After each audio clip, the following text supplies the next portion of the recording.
It is Good Friday tomorrow, and on Sunday it's going to be Easter. On Good Friday, Christians celebrate or remember the death of Christ, and on Easter, we celebrate the fact that Jesus rose up from the dead. And I just wanted to talk about what difference does Good Friday and Easter make in my life, and indeed in the life of any Christian. And I just wanted to talk about 2 points here. The first one is that the death and resurrection of Jesus assures that when I die, I will be raised up with him. You see, Jesus was the most perfect man who ever lived. He never sinned, and there was no reason for him to die. The reason why he died on the cross was to pay the penalty that I had accumulated by all my sins. And when Jesus died on the cross, the penalty for my sins was paid, and now I'm all right with God, which means I'm a part of the family of God, and that means that when I die, I'm going to be with Jesus, and on the final day, my body will be raised up, and I'll live for eternity. So the first thing that Easter and Good Friday reminds me of is that just like Jesus raised up from the dead, I am going to be raised up from the dead. The second thing, to look at the second thing, maybe just think with me about what the state of the disciples and the followers of Jesus was on Friday night. These people had walked with Jesus for 3 years. They had seen him do mighty stuff.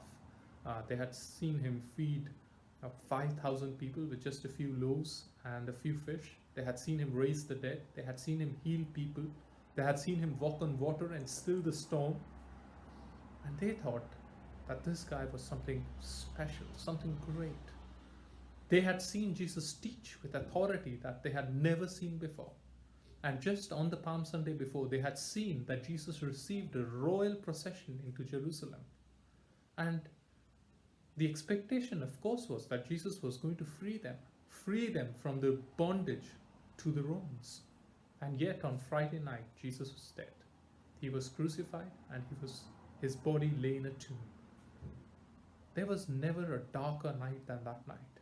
There was never a more hopeless situation than that. There was never a more evil deed done than when Jesus was crucified. And yet on Easter morning, everything was transformed. Through that deep valley, God produced beauty that was unimaginable. And so what Easter and Good Friday remind me of is that God makes good out of the evil that happens. And probably this is very pertinent as we are all in lockdown and a pandemic is raging through the world. It is good for us to remember that God specializes in using dark things to produce marvelous beauty. I just wanted to encourage you, if you have never thought about the Easter story, why don't you pick up one of the Gospels? I would recommend the Gospel of Mark. It's available in various places on the internet. Just pick it up, read through. It's not a long read, and it's a very interesting story. And see whether something about Jesus really strikes you and interests you.